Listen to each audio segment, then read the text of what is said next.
কখন কখন কারেন্ট পোকা লাগতে পারে এটার বিষয়ে আমি সংক্ষেপে 2-3টা কথা বলবো।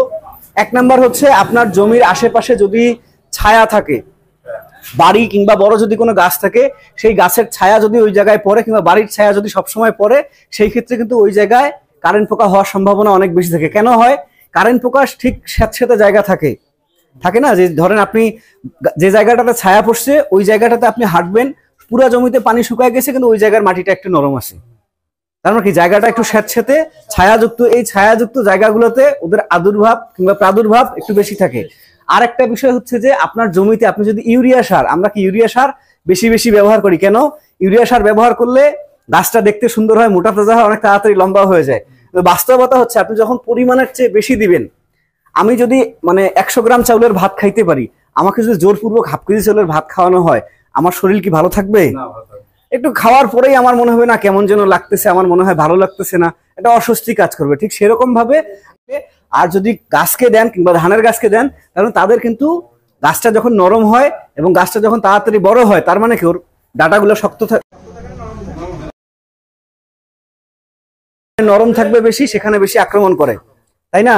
এই কারণে চেষ্টা করবেন ইউরিয়া সার, বিশেষ করে আমাদের কোম্পানির যারা প্রতিনিধি আছে কিংবা সরকারি অফিসে যারা কর্মরত আছে, উপসহকারী কৃষি কর্মকর্তা প্রত্যেকটা এলাকায় আছে না, তাদের কাছে পরামর্শ নেবেন, কিংবা যারা ভালো কীটনাশকের দোকানদার তাদের কাছে বলবেন যে ভাই আমার 1 বিঘা জমিতে আসলে কতটুকু ইউরিয়া সার দেওয়া দরকার, সেটা আপনারা দিবেন।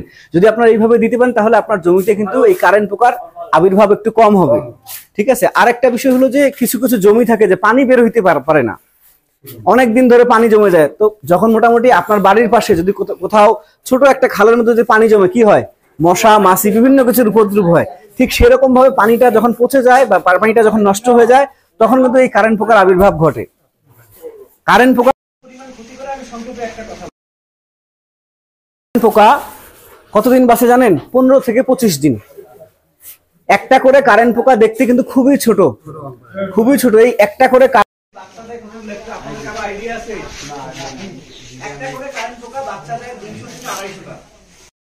ডিম থেকেই বাচ্চা হয়, কিন্তু 200 থেকে 250টা।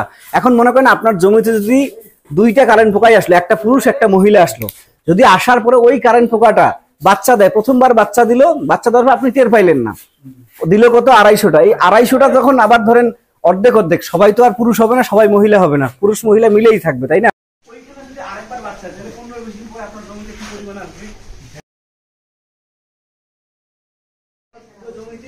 লাগে কারেন্ট পোকা, তাহলে আপনার এতটাই ক্ষতি হবে যে আপনি আপনার পুরো 1 বিঘা জমির মধ্যে 10 কেজি ধান বাড়ি নিয়ে যেতে পারবেন। 10 কেজিও না, তার মানে কি আপনার 100তে 100 নষ্ট। এইখানে বিষয়টা হচ্ছে যে আরেকটা, যখন কারেন্ট পোকা লাগে কিন্তু নিচের দিকে, উপরের দিকে কারেন্ট পোকা থাকে না। আমরা আগাম ব্যবস্থা নেব নাকি পরে ব্যবস্থা নেব? অবশ্যই আগাম ব্যবস্থা নেব। হ্যাঁ, আগাম ব্যবস্থা আপনি কিভাবে বুঝবেন যে আগাম ব্যবস্থা নেওয়া উচিত? এখনো লাগে নাই, লাগবে, এটা তো একটা প্রশ্ন থাকে না। আপনি মনে করেন আশেপাশের জমিতে লাগছে, সেক্ষেত্রে আপনি একটা আইডিয়া পাইতে পারেন যে হ্যাঁ, আশেপাশের জমিতে যেহেতু লাগছে আমারও ব্যবহার করা উচিত যাতে আমার জমিতে না লাগে। এইটা একটা আগাম ব্যবস্থা। আর সব থেকে গুরুত্বপূর্ণ যে আগাম ব্যবস্থা হচ্ছে, আপনি যখন রাতের বেলায় বের হবেন, সবার কাছে লাইট থাকে না, মোবাইলের টর্চ লাইট হোক আর এমনি টর্চ লাইট হোক, কিংবা বাড়িতে চায়ের দোকানে বসছেন, বাড়িতে বসছেন, দেখবেন লাইটের আশেপাশে কিছু পোকা ওরা শুরু করে, তাই না? এটা কিন্তু সবসময় দেখা যায় না, বিশেষ করে শীত শীত ভাবে যে এখন আসতেছে, এই সময়গুলোতে দেখবেন যে লাইটের আশেপাশে বেশ কিছু পোকা উঠতেছে, কিংবা অনেক সময় আমাদের যখন চোখে পড়ে ওই পোকাগুলো কিন্তু মরিচের মতো জ্বলে। আমরা অনেক সময় বলি যে মরিচ পোকা, আসলে ওই জিনিসটাই কিন্তু কারেন্ট পোকা। যখন আপনি দেখবেন আপনার লাইটের আশেপাশে 2-4টা করে পোকা ওরা শুরু করছে, তখন বুঝবেন যে কারেন্ট পোকার প্রাদুর্ভাব শুরু হয়েছে। আজ না হোক 2-4 দিনের মধ্যে আপনার জমিতে কিংবা আশেপাশের জমিতে কারেন্ট পোকা লাগবে, তখন আপনারা কারেন্ট পোকার ওষুধটা ব্যবহার করবেন। এখন বিষয়টা হচ্ছে কারেন্ট পোকার ওষুধ যদি আগাম ব্যবহার করেন তাহলে আপনার লাভ কি? এই যে আপনার হিসাব করলে, আমি যদি মনে করলাম 20 ভাগ যদি বাদ যায়, 100তে 100 বাদ দিলাম, যদি 20 ভাগও যদি নষ্ট হয়, 1 বিঘা জমিতে ধান হয় কত? এভারেজ 25 থেকে 30 মন। 30 মন যদি আপনার জমিতে ধান হয়, 20% কত? 6 মন ধান নষ্ট। 6 মন ধানের দাম কত? মিনিমাম 6000 টাকা। 1000 টাকা হইলেও 6000 টাকা। 6000 টাকা যদি আপনার ধান নষ্ট হয়ে যায়, ওইটা ভালো নাকি এই কারেন্ট পোকার ওষুধ 2বারে মনে করেন 400-500 টাকা বা 600 টাকা দেওয়া ভালো? অবশ্যই আপনার উচিত কারেন্ট পোকার ওষুধ ব্যবহার করা। এই কারণে নিয়ম সবসময় চেষ্টা করবেন একই ওষুধ বারবার না দিয়ে নিয়ম মাফিক যদি ওষুধ ব্যবহার করেন তাহলে কোনো সমস্যা নেই। এখন বিষয়টা হচ্ছে এইটার জন্য আমাদের ব্যবহার করতে হবে কি? এসিআই ক্রপ কেয়ারের পাইরাজিন। পাইরাজিন যদি ব্যবহার করেন বিঘা প্রতি ডোজ, আমি একর বলবো না, 1 বিঘা জমিতে 33 শতকে বিঘা নাকি 50, 33 শতকে আমরা বিঘা ধরি। আমাদের দেশের বেশিরভাগ জায়গাতেই 33 শতক ধরা হয়। 33 শতকে 30 থেকে 35 গ্রাম, তার মানে 1 একরে ধরা হয় 100 শতক। 100 শতক যদি হয় 100 শতকে ব্যবহার করবেন 100 গ্রাম। এই নিয়ম অনুযায়ী আপনাদের বিঘা অনুযায়ী কি পরিমাণ পড়ে, তার মানে কি 1 শতকে 1, হ্যাঁ 50 শতকে 50 গ্রাম, তাহলে 1 গ্রাম করে পড়লো। যদি এইভাবে আপনি নিয়ম মাফিক দেন, 1 বিঘা জমিতে যদি 33 শতক হয় বা 50 শতকে যদি বিঘা হয়, তাহলে মোটামুটি চিন্তা করবেন 33 শতকে পানি লাগে মিনিমাম 50 লিটার, 3 ড্রাম অথবা 3 ট্যাঙ্কি। আর যদি 50 শতক হয় তাহলে আরো কি 2 ট্যাঙ্কি বেশি লাগবে নাকি? হিসেবে 1.5 ট্যাঙ্কি লাগে, কিন্তু আপনি 1.5 ট্যাঙ্কি করবেন কিভাবে, ওই হিসাব করে 50 ট্যাঙ্কি 50 আপনার হচ্ছে 65 বা 70 লিটার পানি ওইভাবে মিলিয়ে দিবেন। মানে 1 লিটারে 1 গ্রাম আপনি দিতে পারেন। আবার একটু পানি সামান্য একটু বেশি হলে সমস্যা নেই, তবে যদি পানি কম দেন তাহলে সমস্যা। কেন সমস্যা? অনেকেই মনে করে যে আমরা যেহেতু কম দিই, আগে থেকে 2 গ্রাম করে দেই 33 শতকে, তাহলে আমাদের বেশি দিব কেন, দরকার নেই, আমার এমনিতেই কাজ হয়। বিষয়টা হচ্ছে আপনি যখন স্প্রে করবেন আপনার জমিতে যদি কারেন্ট পোকা না থাকে তাহলে সমস্যা নাই, হয়তো সমস্যা হবেও না। কিন্তু যদি আপনার জমির আশেপাশে পোকা থাকে বা যদি আপনার জমিতেও কোনো কারণে 2-1টা থাকে, সেক্ষেত্রে কিন্তু আপনি সমস্যায় পড়বেন। কারণ আমরা স্প্রে করলে কখনো ওই যে ধান গাছের ভেতর দিয়ে স্প্রে করি, উপর দিয়েই তো করি না। এখন মনে করেন কারেন্ট পোকা থাকে কোথায়, মোটামুটি একদম গোড়া থেকে 4-5 ইঞ্চির মধ্যেই থাকে, সর্বোচ্চ 6 ইঞ্চির মধ্যে পোকাটা থাকে। এখন ওই পর্যন্ত যদি পানিটা না যায় তাহলে পোকাটা মরবে। পরে কি করবেন, টাকা দিয়ে ওষুধ কিনছেন, হয় দোকানদারকে গালিগালাজ করবেন, আর যদি ওষুধের কোম্পানিকে ছিলেন তাহলে কোম্পানিকে গালিগালাজ করবেন। এই কারণে সবসময় চেষ্টা করবেন আপনারা নিয়ম মাফিক পানির সঠিক ব্যবহারটা অবশ্যই করবেন। তো যদি আপনারা ওইভাবে ব্যবহার করতে পারেন তাহলে আশা করছি আপনার যদি জমিতে কারেন্ট পোকা থাকে অবশ্যই সেটা শতভাগ নিরাময় করা সম্ভব, যদি আপনি এসিআই ক্রপ কেয়ারের পাইরাজিনটা ব্যবহার করেন।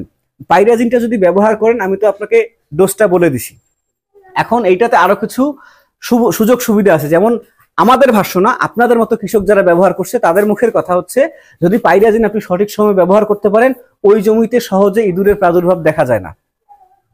যদি আপনার ইঁদুরের জন্য আলাদা করে ওষুধ কেনেন না, যদি ওই ওষুধটা কেনা না লাগে তাহলে আপনার কিছুটা সাশ্রয় হবে না। আরেকটা বিষয় বলি, আপনার জমিতে যদি কারেন্ট পোকার আক্রমণ হয়, আপনি 100% শিওর থাকেন ওই ঘাস মানে ওই খড় আপনার গরু খাবে না, জীবনেও খাবে না। যদি আপনি কারেন্ট পোকার এই ওষুধটা দেন, যদি আপনার গাছটা সুস্থ থাকে, সবল থেকে, পাতা যদি সবুজ থাকে, তার মানে কি ওই গাছটা সুন্দর আছে, ভালো আছে, ওই খড়টা সুন্দরভাবে আপনি বাজারেও বিক্রি করলেও ভালো দাম পাবেন। নিজের যদি খামারের গরুকে খাওয়ান সেক্ষেত্রেও কিন্তু একটা ভালো ফলাফল পাবেন, যে আমার এটাতে বিক্রি করে আমি দাম পাচ্ছি বা আমার গরুকে খাওয়াচ্ছি। তার মানে কি আপনি আরো সুবিধা পাইলেন। এখানে আরো কিছু বিষয় আছে যে বাদামি গাছগুলি অন্যান্য পোকার জন্য অধিক কার্যকরী। আপনার যে কারেন্ট পোকা আছে, কারেন্ট পোকাকে শুধু আপনার কারেন্ট পোকাই নামে চেনেন নাকি আরো অন্যান্য কোনো নামে জানেন? বইয়ের ভাষায় এটাকে বলা হয় বিপিএইচ, বা ইংরেজিতে বলা হয় ব্রাউন প্ল্যান্ট হপার, এবং বাংলায় বলা হয় বাদামি গাছ ফড়িং। গুনগুনি পোকা কিছু কিছু এলাকায় বলে, আর বেশিরভাগ দেশের জায়গায় বলে কারেন্ট পোকা। এই জন্য এখানে আমরা যে নিয়মগুলা বলছি, এখন এখানে একটা বিষয় ইস্যু আসতে পারে যে আমরা কখন ব্যবহার করব। একটা ইস্যু আসে না, কখন ব্যবহার করবো। ওই যে বললাম যে যখন আপনার লাইটে দেখবেন আসছে কিংবা আশেপাশের জমিতে লাগছে, আগাম ব্যবহার করবেন। আগাম কেন ব্যবহার করবেন? যখন আপনার ক্ষতি হয়ে যাবে একটা জায়গায়, তখন কিন্তু আপনি ক্ষতি যতটুকু হওয়ার হয়ে গেছে, 10 কেজি হলেও আপনার ধান নষ্ট হবে। যদি আগে ব্যবহার করেন তাহলে আপনার কিন্তু ওই ধানটা নষ্ট হবে না, তাই না? এই কারণে আপনি চেষ্টা করবেন আগাম ব্যবহার করার। সেটার বয়স একটা মোটামুটি বলে দেওয়া যায় 30 থেকে 45 দিন। চেষ্টা করবেন 30 থেকে 35 দিনের মধ্যে দেওয়া, তাহলে মোটামুটি ভাবে ধারণা করা হয় আগাম ব্যবহার করা হয়ে গেছে। এবং কারেন্ট পোকার জন্য যে পাইরাজিনটা ব্যবহার করেন, অন্তত মানে প্রথমবার ব্যবহার করবেন 30 থেকে 35 দিনে অথবা 40 দিনের মধ্যে, আর পরের বার এই প্রথম স্প্রে থেকে 15 থেকে 20 দিন পরে যদি ব্যবহার করেন, 2 বার যদি ব্যবহার করেন, তাহলে আপনার ধানে কোনো রকম কারেন্ট পোকা লাগার সম্ভাবনা থাকবে না ইনশাল্লাহ। এইটা যদি বিশ্বাস করতে পারেন, আপনারা যদি মনে করেন এইটা কেন আগাম ব্যবহার করবেন, যদি পরে ব্যবহার করেন, আপনারা বলতে পারেন ভাই বারবার আগে ব্যবহার করার কথা বলছেন, পরে ব্যবহার করা যাবে না।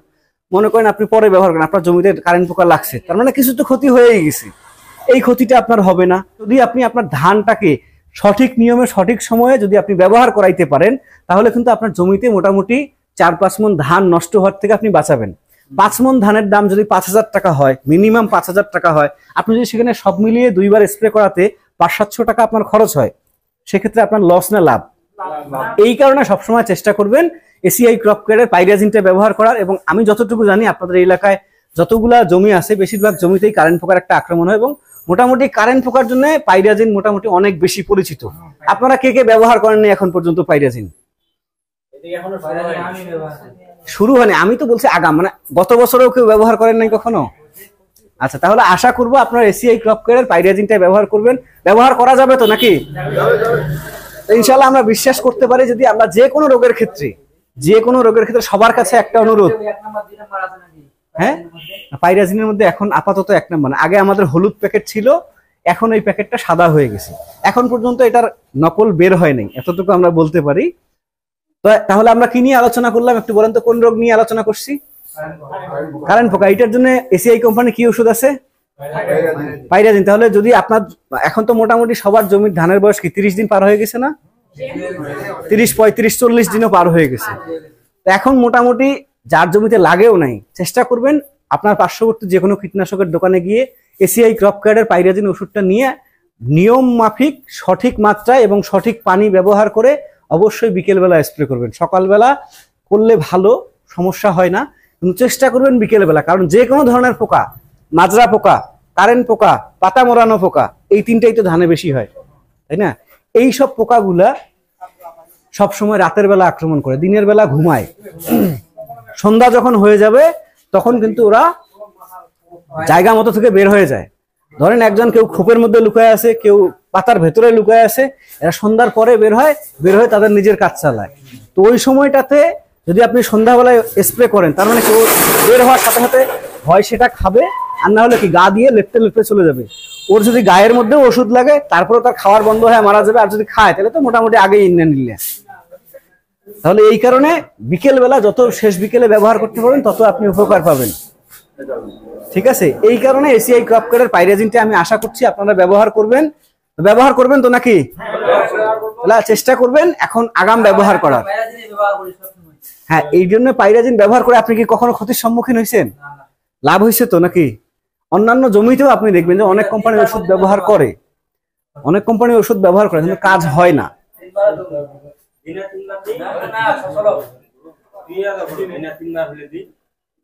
এখন বিষয়টা হচ্ছে যে আমি আপনাদের কাছে অনেক সময় নিছি, তারপরে শেষবারের মতো আমি আবার আপনাদেরকে বারবার বলছি যে এখানে আমরা সবগুলা বিষয় নিয়ে কথা বলছি। এখন একে একে যদি আমি আপনাকে সব বুঝাইতে যাই, এখন আপনাদেরকে এত কিছু বুঝাইতে গেলে বলবেন যে এত কথা শোনার সময় নাই। কারণ এই যে এখানে যেমন প্রথমে আছে স্পর্শক, পাকস্থলী, ট্রান্সলেমিনার, এগুলো যদি আমি আপনাদেরকে বলতে চাই বুঝবেন না। আর যতটুকু বোঝানোর দরকার, আমি যেমন বলছিলাম যে সে যদি সন্ধ্যাবেলায় বের হয়, যদি ওর গায়েও লাগে তারপরেও মারা যাবে, যদি খায় তাতেও মারা যাবে। এইটার কারণ হচ্ছে যে স্পর্শক মানে কি? স্পর্শ করা মানে কি? একজন আরেকজনকে টাচ করা। ওই পোকাটা যখন বের হবে তখন তোর গায়ে লাগবে না ওষুধটা যদি স্প্রে করা থাকে। এই স্পর্শক যদি এই গুণটা আছে যে ওর গায়ে যদি এই ওষুধের স্পর্শ লাগে তাহলেও মারা যাবে। আগেই মারা যাবে না, ওর খাওয়া বন্ধ হবে, তারপরে রুচি নষ্ট হওয়ার পর যখন খাইতে পারবে না কতক্ষণ বাঁচবে? ওর জীবন এমনিতেই বাঁচে হলো 15 দিন। ওই যদি ওষুধটা ওর গায়ে লাগে ও এমনিতেই মারা যাবে। তারপরে আছে পাকস্থলী, তার মানে কি? ও যখন খাবে তারপরে তোর পেটে, পাকস্থলী মানে তো পেট, আমি যেটা বলছিলাম, ও যদি খায় তাতেও মারা যাবে। ওষুধটা যদি ওর পেটের মধ্যে চলে যায় ও তো এমনিতেই মারা যাবে। আর একটা আছে ট্রান্সলেমিনার গুণ সম্পন্ন। এইটা আমি আপনাদেরকে মানে বইয়ের ভাষায় যদি বুঝাই, আমরা যখন স্প্রে করি উপর দিয়ে স্প্রে করি না, কখনো নিচ দিয়ে করি না। তো এখন ওই যে ওষুধটা যখন আমরা স্প্রে করব, ট্রান্সলেমিটার গুণ সম্পন্ন হলো একটা জিনিসকে ভেদ করে চলে যায়। আপনি এই পাশে যদি দেন তাহলে এইটার ভেতরে ঢুকবে, এই পাশ দিয়ে না, একদম এর ভেতরে ঢুকবে, ঢুকে ভেতরে যত কিছু আছে, রক্ত থাক সবগুলোর সাথে মেশার পরে আস্তে আস্তে এই জায়গাতেও আসবে অটোমেটিক।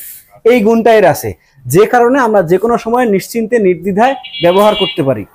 তো তবে এই ফাঁকে আরেকটা বিষয় আপনাদেরকে বলে রাখি, আমাদের এসিআই ক্রপ করে আরেকটা পণ্য আছে ম্যাজিক ড্রপ। 2 মিলির একটা করে পাতা, দাম হয়তো 15 টাকা, 18 টাকা বা 20 টাকা এরকম কিছু নিতে পারে। এই পাতাটা প্রতি ড্রামে একটা করে দিবেন। কেন দিবেন আমি আপনাকে বলি। একটা ওষুধ দিলে মোটামুটি মেয়াদ থাকে কতদিন? ভাই আপনি ব্যবহার করছেন, কতদিন মেয়াদ পান? 15 থেকে 20 দিন। আমরাও এটা বলে থাকি যে 2 সপ্তাহ থেকে 3 সপ্তাহ আপনি নাকে তেল দিয়ে ঘুমাইতে পারবেন যদি কারেন্ট পোকার জন্য পাইরাজিন দেন। 2 থেকে 3 সপ্তাহ আপনি চোখ বন্ধ করে ঘুমাইতে পারবেন। এখন মনে করেন যদি আপনি ওই ওষুধটা দেন, ওটা আঠা জাতীয় একটা পদার্থ, ওই জিনিসটা দিলে আস্তে আস্তে এমন অবস্থা হবে, ধরেন এখানে একটু ফালাই দিবেন, আস্তে আস্তে পানিটা এত দূর পর্যন্ত ছড়ায় যাবে এবং আঠার মতো লাগবে। পরবর্তীতে আপনি যদি পানি দিয়ে এইভাবে লাগান, ওইটা সহজে নষ্ট হবে না। ধরেন কোনো কারণে এখন বৃষ্টি হইলো, আপনি স্প্রে করে আসছেন, সকাল মানে বিকেলবেলা 4টার সময় বা আসরের আজানের সময় দিয়ে আসছেন, মাগরিবের আজান দেওয়ার আগেই বৃষ্টি শুরু হয়ে গেছে, তখন কি ওষুধের কাজ করবে? সেটা যত বড় কোম্পানির ওষুধ দেন, কাজ করবে? অবশ্যই করবে না। এই কারণে যদি আপনার ওই সারফেক্টেন্ট বলা হয়, এটাকে সারফেক্টেন্ট জাতীয় ম্যাজিক ড্রপ, ওষুধের নাম হচ্ছে ম্যাজিক ড্রপ, যদি ওইটা ব্যবহার করেন তাহলে হচ্ছে আঠার মতো লেগে থাকবে। পাশাপাশি আপনার জমির এই যে ওষুধের স্থায়িত্বটা বাড়বে, যেখানে আপনি পাইতেন 15 দিন সেখানে পাবেন 20 দিন, যেখানে পাইতেন 20 দিন সেখানে পাবেন 5 দিন বেশি। কারণ কি? এইটার একটাই কারণ, আপনি যখন এটাকে ওষুধের সাথে স্প্রে করবেন তখন কিন্তু ওই গাছের পাতা বা ধানের যে পাতার মধ্যে লাগার পরে আঠার মতো হয়ে থাকবে। আঠা ছাড়াই যদি 20 দিন যায় তাহলে আঠা দেওয়ার পরে 2-4 দিন বেশি যাবে না? এই কারণে আমরা অবশ্যই ব্যবহার করবো এসিআই ক্রপ কেয়ারের পাইরেজিন এবং পাশাপাশি 1 পাতা ম্যাজিক ড্রপ ব্যবহার করবো প্রতি ড্রাম পানির জন্য। এই বলে আমি আমার বক্তব্য এখানে শেষ করছি।